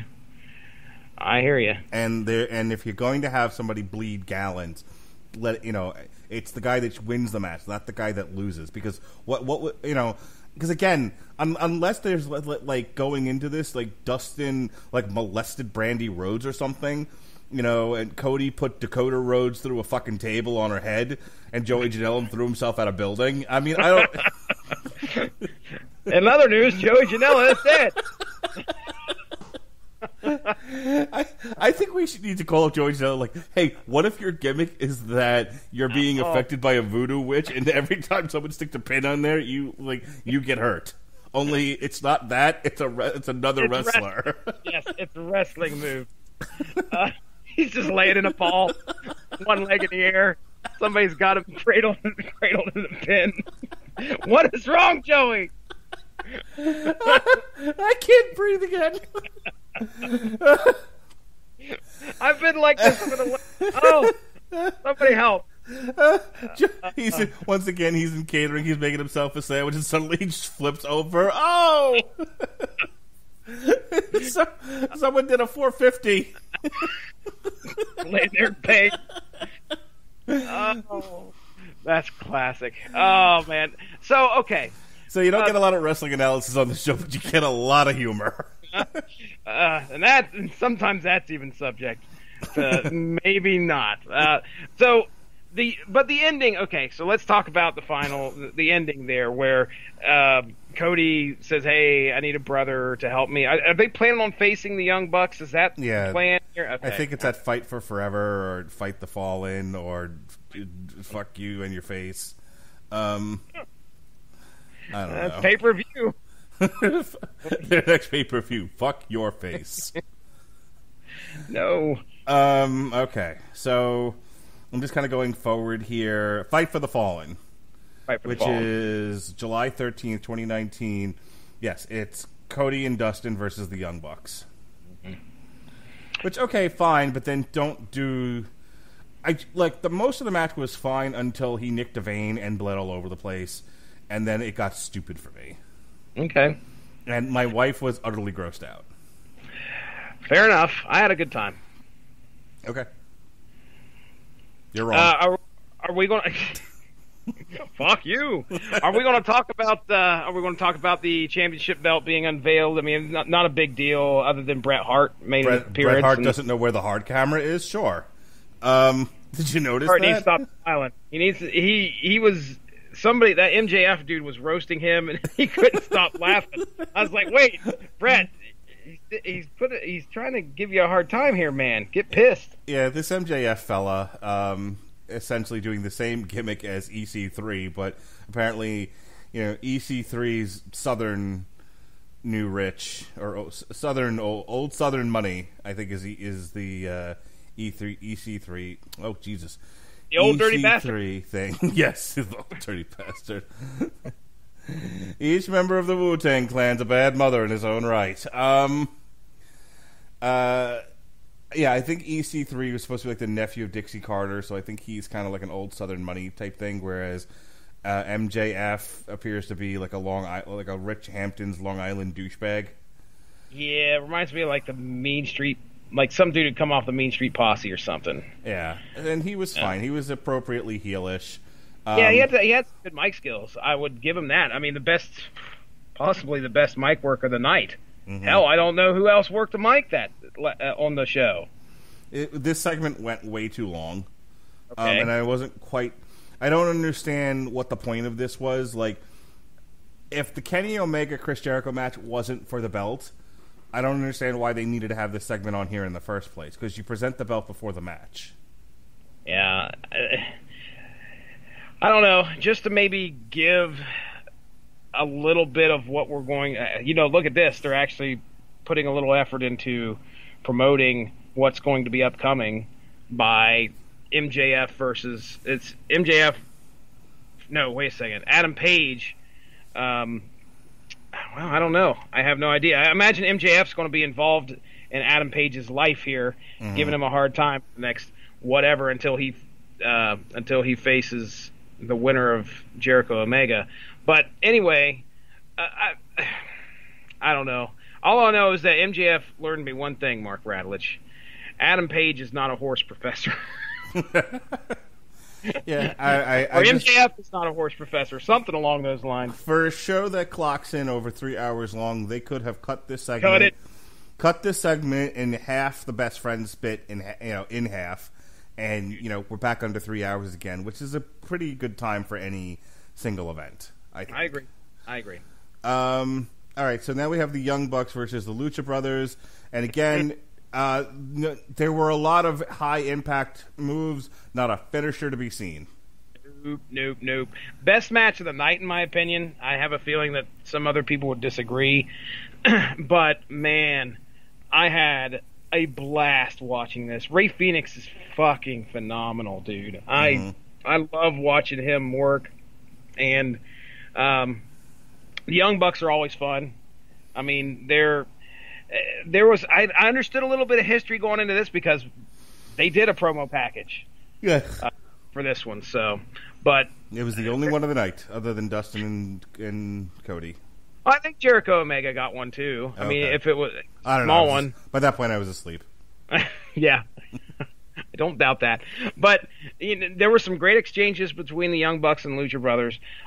Some of the, in my opinion, some of the more just physically amazing spots that we'd seen on the card the whole time. And the Bucks end up winning with the Meltzer driver. Who is this Brad Meltzer anyway? Wah, wah, wah. You're funny. Fun guy. I'm a funny guy. But, yeah, there was another note I made during this, and this, you may have caught it, I don't know. But I was really annoyed with the way that the camera would go and zoom in on a member of the audience to get their reaction, because I was like, this is just, if you're trying to separate yourself from the WWE, that is not the way to do it. Okay? When you're just purposely going out there and focusing on one person's face and their shock and awe reaction, I see that all the time on WWE pay-per-views. Well, that's how we end up with Ms. Girl. Yeah, exactly. It feels like that's just a blatant rip of what the WWE is doing. If you're trying to distance yourself from them, don't do that. And that happened like 3 or 4 times, maybe even more throughout the night. So that happened during this match, and I was like, okay, let's cut this shit out.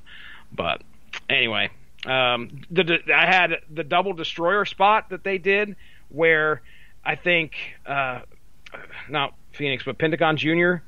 did a destroyer on the outside apron, and then Phoenix went in and did a destroyer on the inside. I thought that was great. But anyway, I liked it, Mark. I don't care what you have to say. Okay. What do you think of that? It was fine. I mean, it was a good match. The WWE at one point used to do a good job of kind of giving you an appetizer platter. You had some chicken wings here, and you had some zucchini sticks here, and you had some mozzarella sticks, and a quesadilla. It was different things. It was little bites of different things, and then you got your steak. Okay? You got your Austin versus The Rock, or Austin versus Mankind with an appearance by McMahon and the Stooges. It's just, they used to be very, very good about, this is the variety show that is the WWE. So you didn't so it wasn't just, here's a match, here's a match, here's a match, here's a match. Good night, everybody.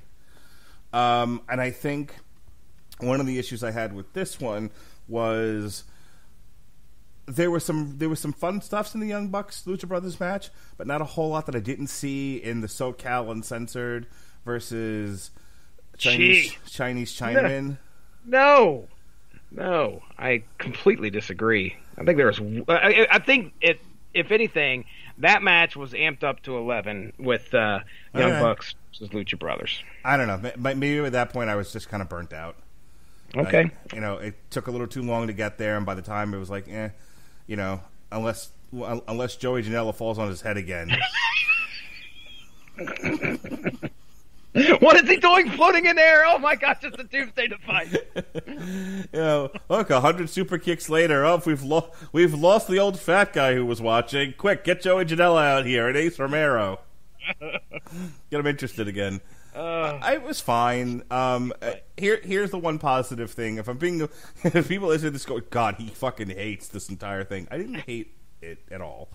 But I'm just commenting on, if I worked there, here's where, if I'm consulting, if I'm like, well, here's some things you can do better. This is kind of what I'm talking about tonight. I don't think you need me to tell you that the wrestling was good. I mean, everybody watching thought that. But here's the one thing I'm excited about with the Young Bucks. Other than I'm pretty sure they were friends with Jack Evans in high school, where they came from before the show. Get it? The Young Bucks look like children. Get it? I got it. Jack Evans. Is that they seem to be taking tag team wrestling seriously. They made a point of mentioning it on the show. Mm-hmm. And so I think there's an opportunity here with like the Revival coming in and some of these other tag teams for there to be really great tag team wrestling, which is something I really enjoyed growing up as a kid. You know, I'm from the days of the Killer Bees, the Hart Foundation, the British Bulldogs, you know, in later years, the Brain Busters, you know, Arn Anderson, Tully Blanchard, the Wild Samoans, the Islanders, you know, just all these great tag teams from back in the day. Obviously, Demolition, you know, then the Road Warriors, / the Legion of Doom. There were such great tag teams once upon a time, and tag team wrestling was so good in the WWF.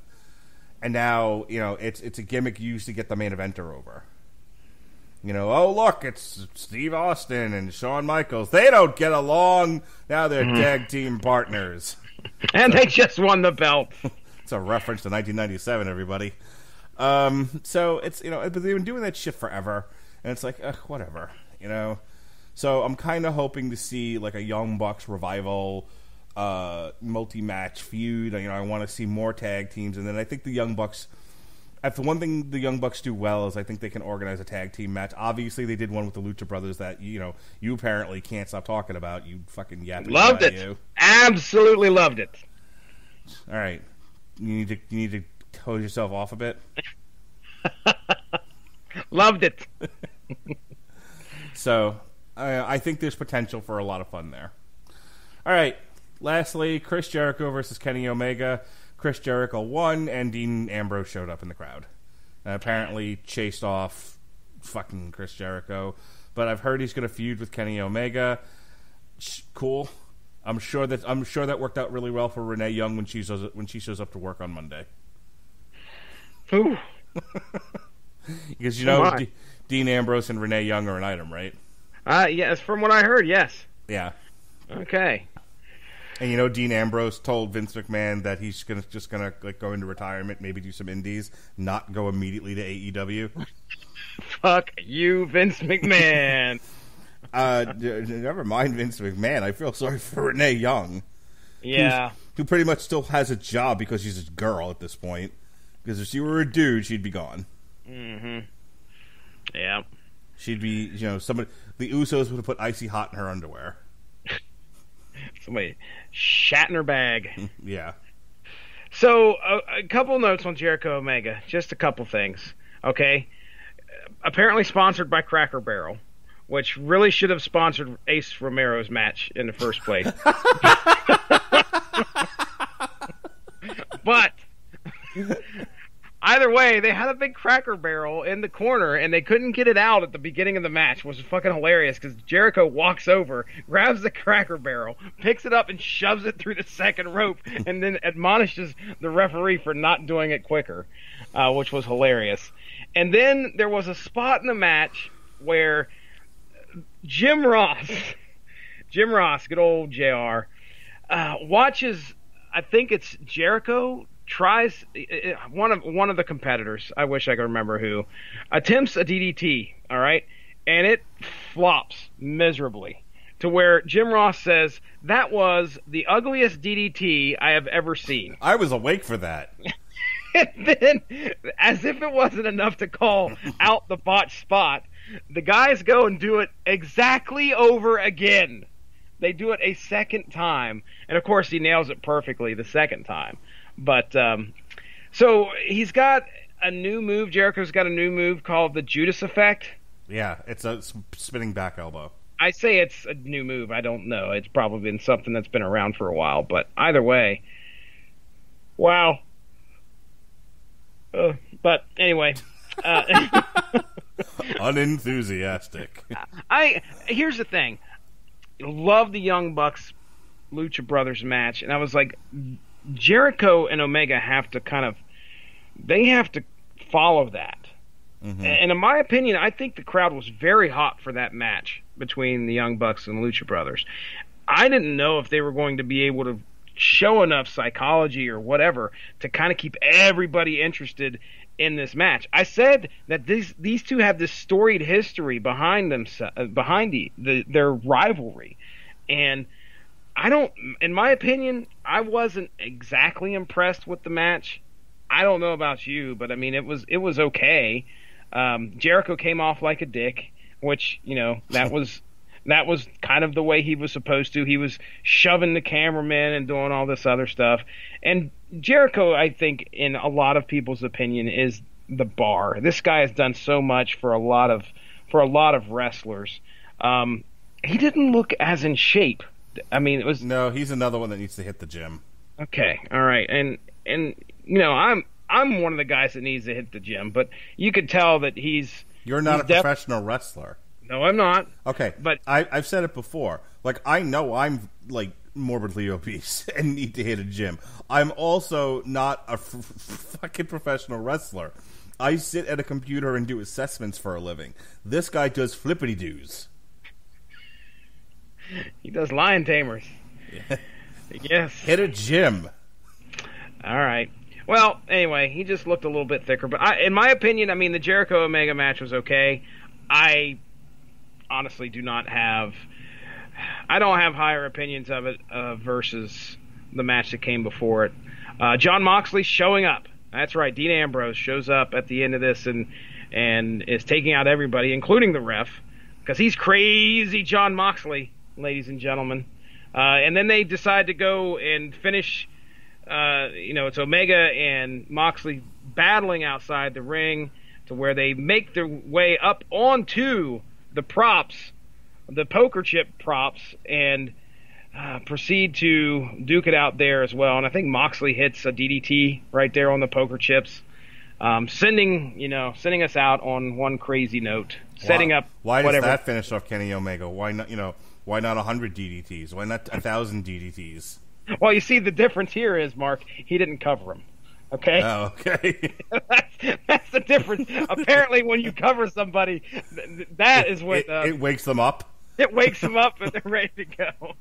Yeah, what you did... Yeah, a lot of these wrestlers don't understand. You just hit the finisher and leave them lay. The 10 count hits, you win. What they need to do is give a DDT to Joey Janela on his head and throw him on top of them. Joey Janela, the unsung star of AEW's Double or Nothing. I hope some random listener hears this podcast and be like, "Hey, Joey, listen to this." Motherfucker, we could tweet his ass right now, and he would be like, "Can I come on? I want to talk about that." I'd like to talk to you about why I can take any move on my head and nothing happens. Jesus Joey Christ. We love you, bro. Love is a strong word. Now that's AEW's Double or Nothing. Mark Radulich, what do you think, man? What is it? Too Tough for Titties? What's coming up again? I can't remember what it's called.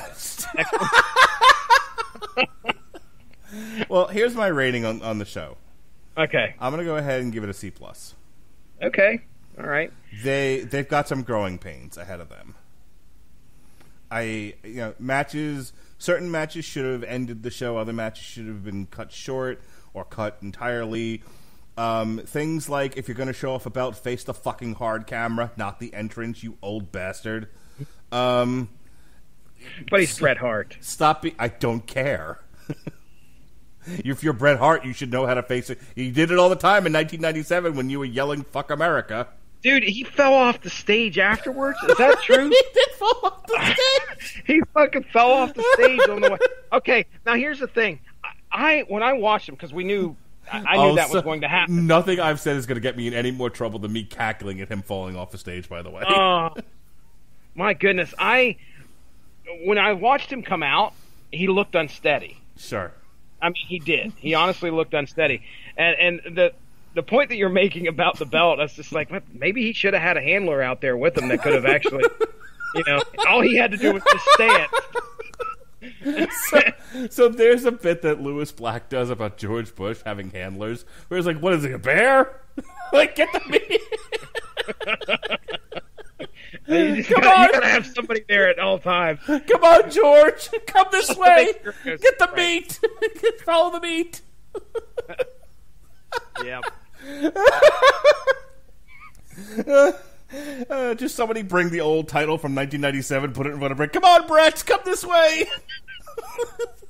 We won't fuck you this time. It's fine. Oh, man.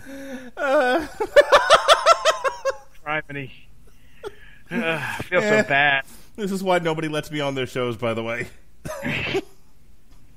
So you're the guy that made fun of Bret Hart. Okay. Yep. And the only one laughing is Gavin Napier.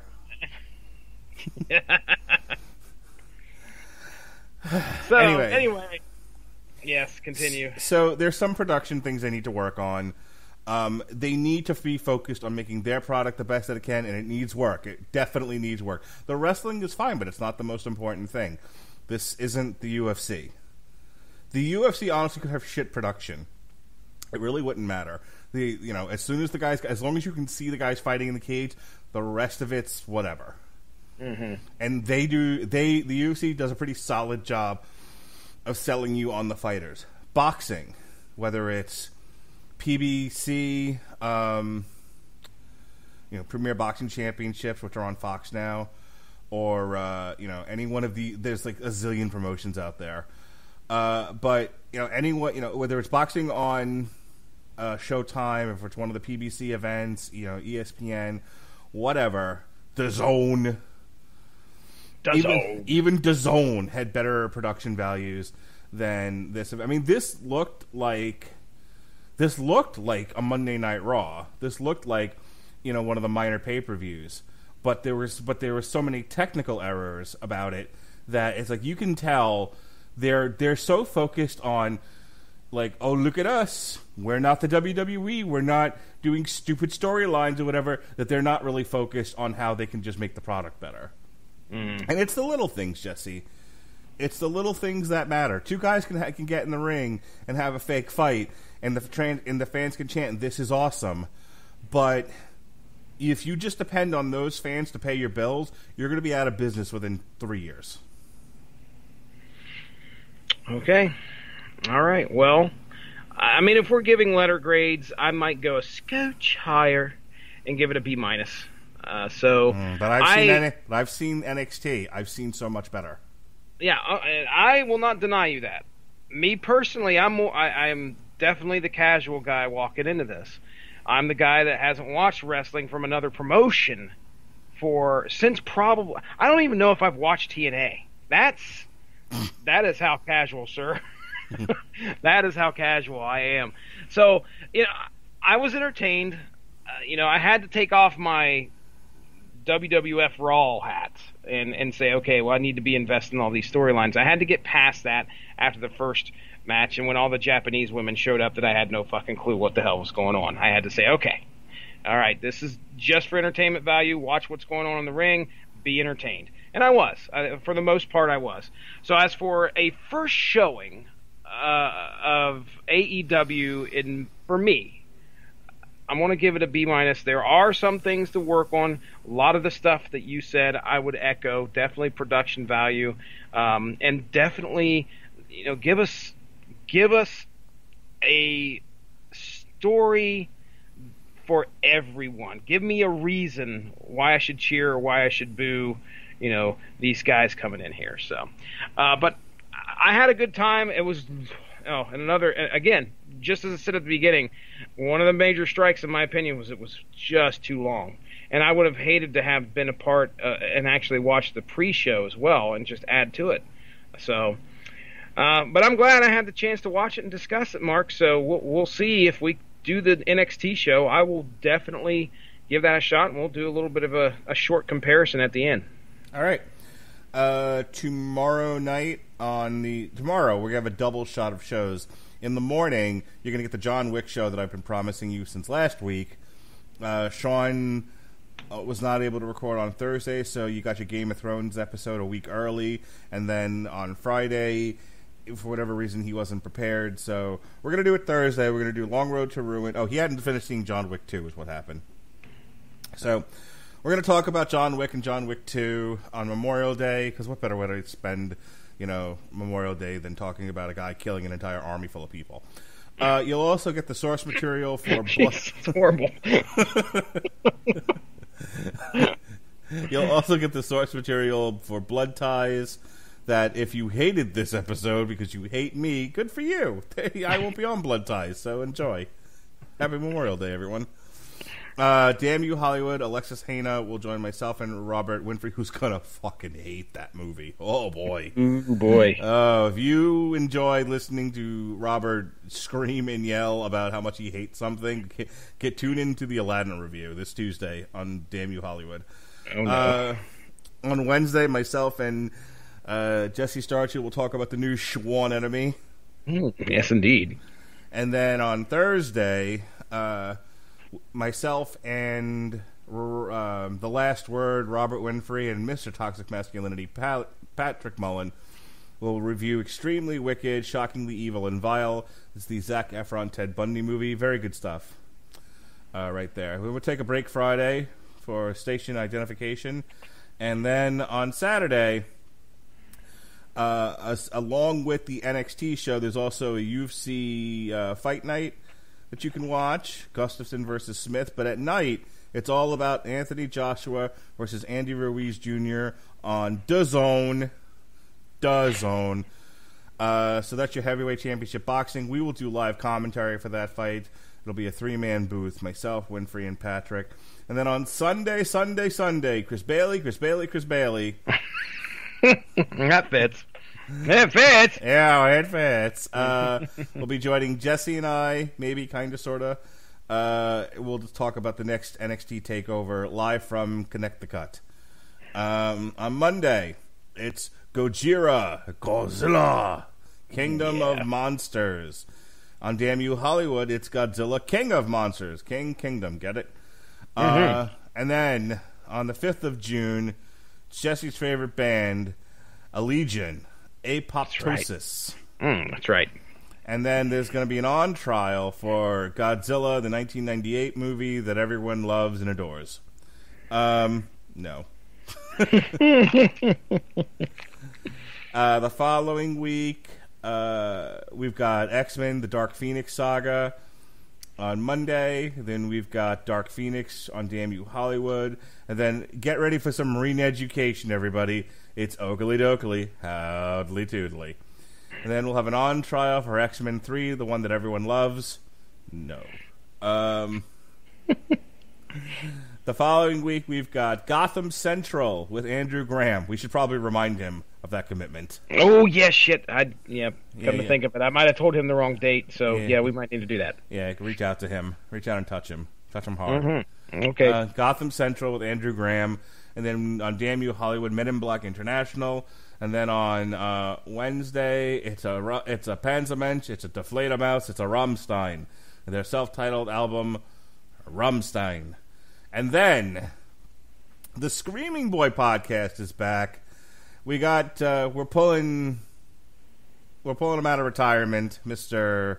Ronnie Adams is Thank you, Ronnie Adams. You heard me struggling, huh? I got you back. Yes, Ronnie Adams is bringing the Scream Boy podcast back to the Rattle Legend Broadcasting Network, and we're going to talk about toxic fandoms because Game of Thrones. Mm-hmm. The following week, we've got Heroes in Crisis because Wally West caused people to write death threats to DC. Oh, yeah. Tom K. Bad. Yeah. Bad. Speaking of death threats, we're probably going to write some to the people who created this pile of shit. Toy Story 4. Ooh. It looks terrible. Fuck you, Forky. On the Metal Hammer of Doom is Amon Amarth, Berserker. And then Jesse and I are going to have a TV party again. We're going to discuss Black Mirror Season 5. Can you dig it, sucker? Sucker! I'm down. And then finally, July 1st, we've got Jessica Jones' Blind Spot on source material. We've got a TV party for Jessica Jones Season 3, the last of the Netflix Marvel shows. And then straight from the barrio, motherfucker, Upon a Burning Body. We'll review the new Upon a Burning Body on July 3rd. And then we'll break for Independence Day. And then by then, I'm probably going to be in the hospital. So there you go. Whew. All right. Anything else there, Mark? Nope, that's all my plugs. Hit it, Johnny. All right. Ladies and gentlemen, go give that Rattlich in Broadcasting Network Facebook page a like to stay up on top of all the great podcasts that we have to offer. You just heard the rundown of the schedule.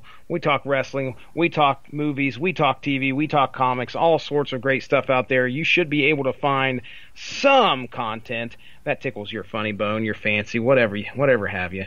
Yeah, I don't really have much else to say. So, Mark Rattlich, until Joey Janela makes it a day without landing on his head, I suggest you take us on out of here, sir. Someone send me a link to a supercut of Joey Janela landing on his head. Or Ace Romero eating a salad. I'll take either. Oh, shit. I'm a dick, everybody. Good night.